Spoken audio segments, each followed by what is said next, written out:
started to read the Quran for one arrogant reason, and that was that I wanted to find a contradiction. I threw away the articles, the leaflets, the cassettes. I put the Quran away. It was becoming too much for me mentally, emotionally. I've become Muslim, and this is me now. It was a very painful moment when she said to me, I've done my job. I no longer need to be your mother, and you're on your own. To be rejected by your mother is very, very painful. Very, very painful. I couldn't find where I belonged. I felt incredibly lonely, that it became too much. I called my mother and I said to her, please come and take me home. And I stopped practicing Islam. So I took off my hijab. I stopped praying. Assalamu alaikum, Sister Alia Rayyan. Thank you for accepting our invitation. I want to start with, who is Alia Rayyan, and can you tell us briefly about your life? Wa alaikum salam wa rahmatullah. First of all, thank you very much for the opportunity. I was born and raised in East London. I grew up in a predominantly Muslim area. It was predominantly a Bangladeshi area. And so I would see Muslims quite a lot. So I'm of mixed race. My mother is Italian and my father is Nigerian from West Africa. But I think whenever I'm asked this question, I just think Alia is a soul that wants to journey to Allah subhanahu wa ta'ala. How was your life in regards to faith? What were you believing in? I grew up as a Christian. I became a born-again Christian actually as a teenager. I always believed in God. My mother raised me in a way that encouraged me to be curious about life and purpose and the world. And so even though I became a born-again Christian, there were kind of gaps. So I questioned the kind of fundamentals of Christianity at a very, very young age, and found that whilst emotionally and spiritually I was inclined towards the faith, rationally it didn't sit with me. And so I actually ended up leaving the faith. My father's background is very, very interesting because he was actually born a Muslim. My grandfather was Muslim. When my grandfather died long before I was born, my father left Islam. And so when he met my mother in London, he wasn't a Muslim. So I was never, brought up upon Islam. There was no form of Islam. He wasn't Muslim. What was the thing that made you question your beliefs?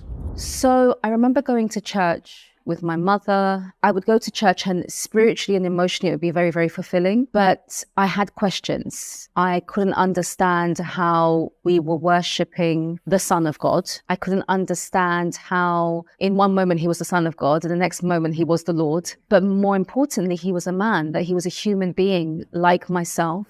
And I couldn't understand logically and rationally how I could worship another human being. That didn't sit right with me at a very, very young age. And so I questioned that. And I remember one particular day speaking to the pastor of the church and saying to him, and asking him this question. And he said, just have faith. And it was at that moment that I knew that this wasn't for me.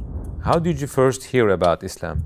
So I have to take you back to my very, very early childhood in order to answer this question. So I grew up in a predominantly Muslim area. It was a Bangladeshi area. And opposite where I lived, I lived on the first floor. I was about 8 years old. I would go to the living room window, lean on the living room windowsill, and I would be able to see on the ground floor opposite the road from where I live.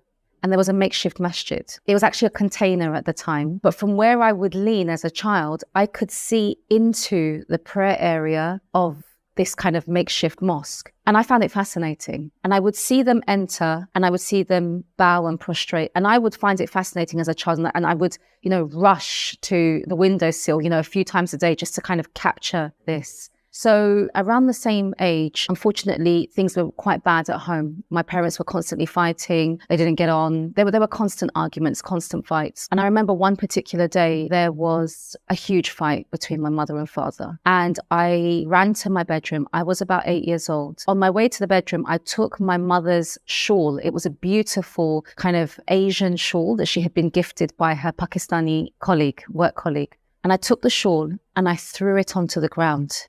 And I made sujood. I prostrated and I said, God, and I remember I said, God, make them stop arguing. But at that time, obviously I was a young child. I didn't know exactly what I was doing, but I was copying what I had seen in the masjid, and I felt that God would hear me because that was a position that was close to God. That's how I felt at the time. So that was kind of like my first experience of Islam. And then there's another one. Fast forward 2 years, I was 10 years old. I was at school.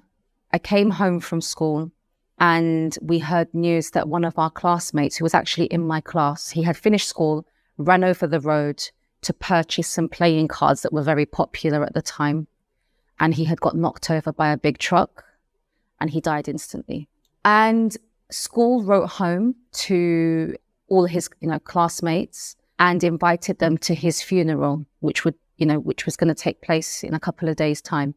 So I begged my mum to let me go. And there were a few of us who were non-Muslims in the class. And she said yes. And I remember saying to my friend, Layla, who was my best friend at the time, she was from Somalia. I said to her, can I borrow a scarf? And she said yes. So she gave me a scarf. And I remember walking into East London Mosque. I think I was the only non-Muslim child that went to the funeral. And I prayed Dhuhr and I prayed the Janazah prayer thereafter. And I remember in the Dhuhr prayer making sujood and feeling this sense of closeness that I had felt when I made it, 2 years earlier. And that was kind of like my second experience of Islam. What happened that you started to become closer to Islam? So things became worse at home, considerably worse. There was a lot of kind of DV at home, domestic violence at home. I was affected by that mentally and emotionally. And subhanAllah, Allah placed someone on my path.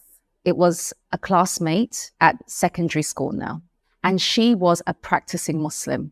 Out of all of the Muslim girls in my class, they were quite cultural, but she was, she was very, very practicing. And she was going through something similar at home, but the situation between her parents was actually far worse than mine. Her mum was, subhanAllah, a victim of domestic violence. She was beaten up regularly.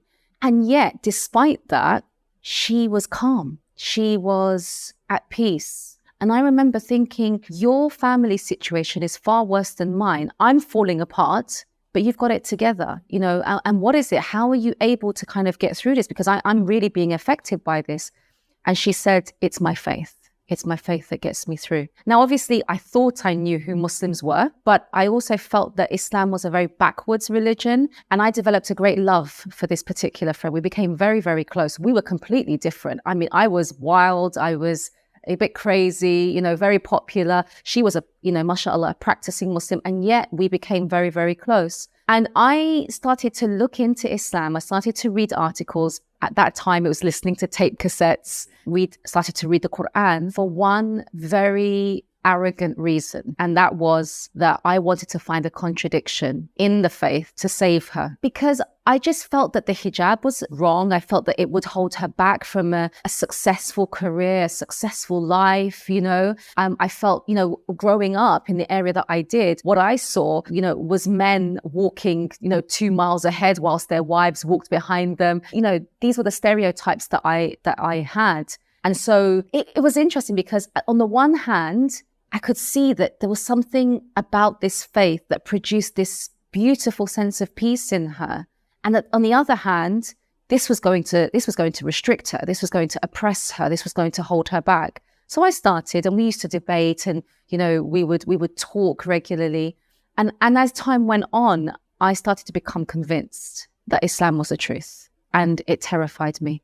I started to become convinced. My heart started to change. My mind started to change. I couldn't find anything. All I could find was a comprehensive way of life. All I could find were scientific proofs in the Quran. All I could find in my research was the literary miracle of the Quran. There was nothing. And that scared me, because even though I was young at the time, I've always been the type of person that if I adopt something, if I choose something, I give it 150%. So I knew that as I was beginning to change and I started to become convinced, that would mean that I would have to change my life. And that scared me. What was keeping you from taking your Shahada, and how did you become Muslim in the end? So fear overcame me.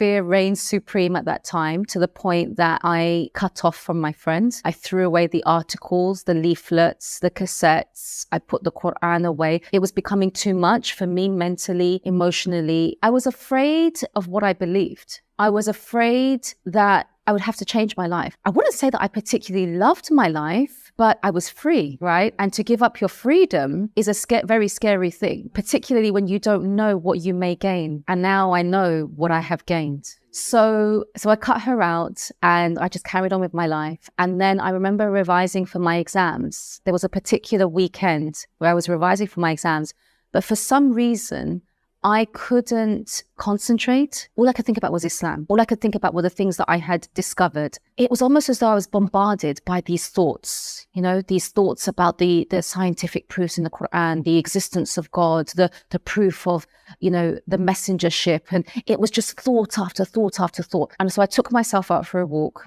around where I lived at the time, just to get a bit of a breather. I came to a road that I would regularly cross. I stood there waiting for the green man, and the green man came and people were crossing and I just couldn't cross. It felt as though my legs were pinned to the ground. And the thought that was in my mind was, if I cross this road, or in fact any other road, and I'm hit by a car and I die knowing what I know, what I truly know, what would that mean for me? And it just dawned on me. Why am I not testifying to that which has already entered my heart? So I took myself home, called my friend.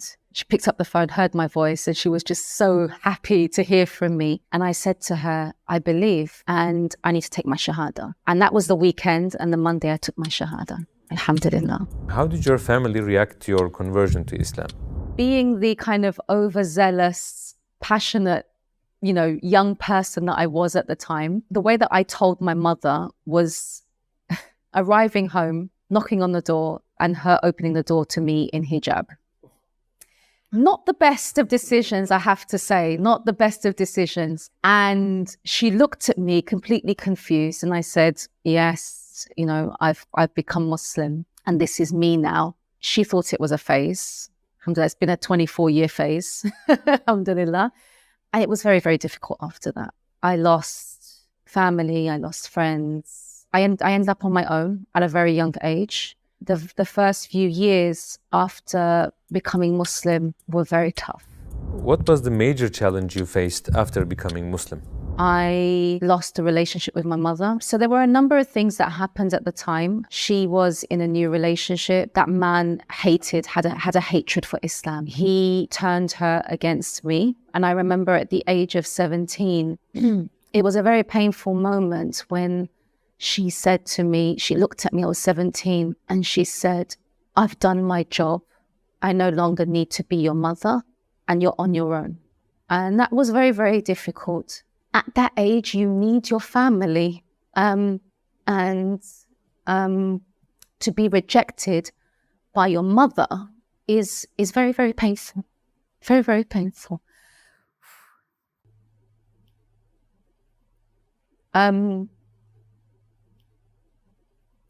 So that was hard.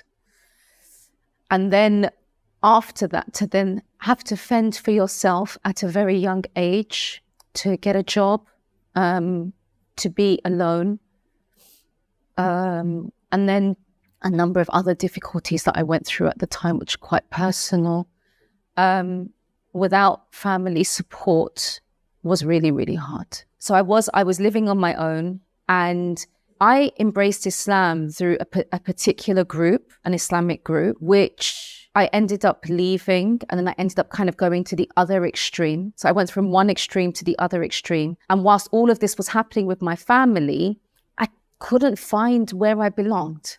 And I was new, the transition, the identity crisis that you go through as a new Muslim. So I've faced rejection from my family. I've gone from one Islamic group to another Islamic group, both kind of at the end of, the spectrum.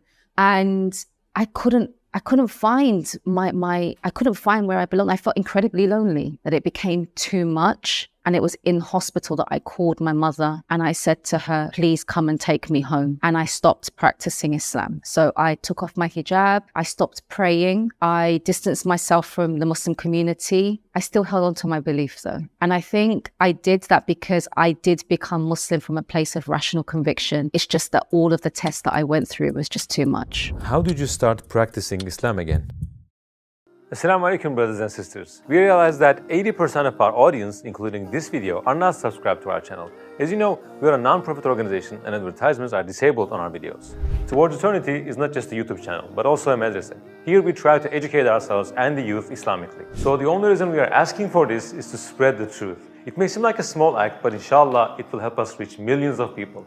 Now let's click the like and the subscribe buttons and let's together walk towards eternity.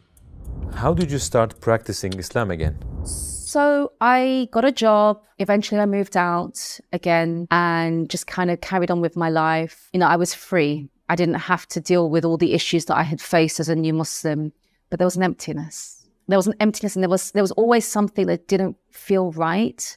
And then it was, you know, I spent a couple of years like that. And then the emptiness became too much. And I knew that it was because I was living a life that didn't align with my beliefs. And so I started to come back to Islam slowly. And I remember, you know, people say that the Shahada was like the sweetest moment of their life. But coming back to Allah and coming back to Islam without the pressures of a group or without someone telling me this is what you need to do, this is halal, this is haram, this is, you know, you're doing things wrong. No, coming back to Islam organically. A journey again between me and my Lord. It was beautiful. It was so sweet. I remember reading one page of Quran every day in English. I started to wrap my hair kind of like African style. And obviously that progressed to hijab. I started to pray again. And I came back to Islam and I started practicing it again. Alhamdulillah. And it was a beautiful, sweet moment because it was between me and my Rabb, between me and my Lord. So what effect did this have on your relationship with your mom? So my mother ended up leaving that marriage, which was the best thing. And she began to heal. And I think she's very much still healing. We began to repair our relationship. And that took a lot of effort, I think, from both parts, from both sides. And then in 2015, she began to ask questions about Islam. And I was living abroad at the time. I was living in North Africa. She began this kind of journey. She had all of these questions. And then in 2015, she said that she wanted to become Muslim. And this was at a time where she had, my mother is an avid reader. She reads, she eats books, you know. She loves history and Islamic history in particular, you know, ended up kind of creating that curiosity and that sense of wanting to know more. So 2015, she did say that she wanted to become Muslim and she ended up taking her Shahada. Very shortly after that, she said that she couldn't maintain the faith. And I think that's because of her age. I think it's because she didn't have any Muslims around her. I was living very, very far from her. And so she ended up leaving the faith. And then 2021, she began to watch some YouTube videos and she came to me, she said to me, oh, I came across these videos by a woman called Aisha Prime. I didn't know her at the time, so I quickly obviously started to research and she's an American sister. And that led on to my mother watching videos of Sheikh Khalid Yasin. And she came to me and she was so excited. And she said, I have come across this man. I don't know who he is, but he speaks to my soul. He's so knowledgeable. He is someone that understands history, you know, and she has an inclination towards history. And then she would watch video after video after video by Sheikh Khalid Yasin. And she would come to me and she would say, you know, I've learned this. And, you know, he's done this series about Jesus. I think it's called Historical Jesus. And, you know, she found it fascinating. She would just be constantly just watching and coming back to me. And I didn't say anything. I thought, I don't know what's happening here, but something is changing. And I would just answer questions. I wouldn't input. I would just let her come to me. She would just say, this man is incredible. So I took it upon myself to find him. So I sent out a message and I just sent out a message to my contacts and said, does anyone have the contact details of Khalid Yasin? And someone directed me to his Facebook page where he has his number and his email address. I emailed him and I told him what happened. And I said to him, my mother has come across your videos. This is her past. This is what's kind of happened. I'm a But I told him my entire story. And I said, I know you're incredibly busy, but would there be any possibility of you speaking to my mom? And I sent the email. Now, Khalid Yasin is a busy man. So I didn't even think that my email would enter his inbox. Maybe it went to his spam or his junk. 20 minutes later, he emailed me back and he said it would be an honor and let's talk. So we spoke and I told him the story. I told him about my mom. I told him everything that she had gone through. I told him about her new kind of discovery and, the questions that she's been asking and the things that she's been telling me. She's developed this love for the Prophet ﷺ. Things are making sense, things are aligning, and it's not like before. And, she's really believing in Islam. And he asked me a question. He said to me, what's your mother's name? And I said, well, my mother's Italian name is Giuseppina, but, in the European way, it's Josephine. And he said, my mother's name is Josephine. And he said, my mother is in her 90s and she's dying. He said to me, your mother, your Josephine, is on her way in, whilst my mother, my Josephine, is on her way out. So he said, we're going to do this. You're going to say to her, because I thought, how am I going to get her to speak to, I want them to speak. But he said to me, she may not accept, even though, she likes my videos. He said, just tell her there's someone that wants to speak to her about her research, her journey to research Islam. But don't mention it's me. Let me take it forward from there. So I went back to her and I said, oh, there's this man. He's a researcher. He just wants to ask you some questions. Would you be willing to answer a couple of his questions? She said, yeah, sure. And I said to her, oh, Mum, by the way, in my conversation with him, he told me what your name is in Arabic. She said, no. I said, why? And she said, just this morning, I was having a conversation with my colleague who studies Hebrew and Arabic. And I said to him, do you know what my name is in Arabic? And he said that he would let me know. And she said, here you are telling me what it is. And she was like, no way. This cannot be happening. And so they ended up speaking and I was in the Zoom meeting. I've actually recorded it.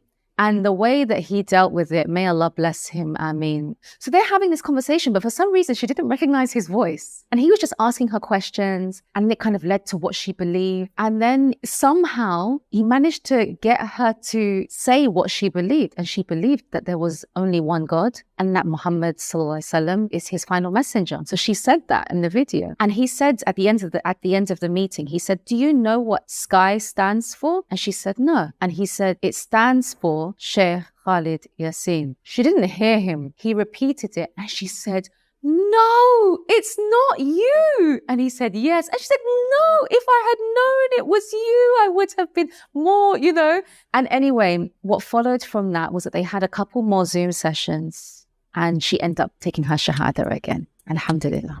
Did becoming Muslim and wearing hijab restrict your freedom? Upon embracing Islam, I have gained my freedom because freedom is removing the shackles placed by people. When you truly connect with your Creator and you connect with your purpose, you live for Him and you don't live for others. And that is true freedom. So whilst, yes, I'm now wearing hijab, and yes, there are certain obligations I need to fulfill for the sake of my Lord, I am free. Because my decisions, my choices, where I go, what I do, what I don't do, is for the one that created and fashioned me. It's not for those who are on a similar journey to me. So yes, I'm free. But some non-Muslims say, no, you're fooling yourself. We are free. No, because they are a slave to something. There is something driving all of us. There is something behind the reason why we get up in the morning. For all of us. That could be family. It could be a job. It could be to chase wealth. It could be your own desires, but we are all enslaved to something. But I would rather be enslaved to the one who is perfect, to whom I came from and I will return to, than to something which is going to end just as I will one day. I once felt that Islam oppressed women, restricted them, and I realized actually that Islam, with culture removed, and I have to point that out, Islam at its purest form values the woman in such a beautiful way, according to who she is as a woman. The companions of the Prophet ﷺ asked, who should I love the most? What was his reply? Your mother. He answered again, your mother, your mother. The way that the woman is honored, protected, supported, understood by Allah subhanahu wa ta'ala, and then the kind of legislations that have kind of taken place via the Prophet ﷺ show that the woman is a diamond, really and truly. When I think about where I would be now if Allah subhanahu wa ta'ala hadn't guided me, I know that I would be lost, if alive. I wake up knowing that I was meant to be here. I was meant to exist just as I am. And that is where I attach my worth. I attach my worth to my Lord. When I do that and I understand that, I realize that a woman in Islam is free, is honored, is supported, is protected, and is held at such a high regard. If you had a chance to speak to all the non-Muslims in the world, what would you say to them in just 1 minute? I would tell them there has to be purpose behind the normal kind of daily grind of life. This isn't it. And if you think this is it, then that has to be the saddest conclusion that anyone can come to. Because this life is a roller coaster. It's full of trials, it's full of hardship, it's full of difficulty, it's full of injustice, sadness. So if this is it, then why were we created? I would invite them to think. I would invite them to consider the cycle of life, to take a flower, to look at how that flower grows from a seed and blossoms into something beautiful, and then wilters and dies again. I would invite them just to stand in front of the ocean and to look at the depths of the ocean and that life exists in the darkness of the ocean. To take a leaf and look at the intricacies of the design of one single leaf and to ask themselves, where did this come from? Where did this come from? What is the purpose of this leaf? What is the purpose of this flower? What is the purpose of the ocean? And then to think, I too am a part of that creation. So if there is a purpose of a leaf and the purpose of a flower, then what is my purpose? That's what I would ask them.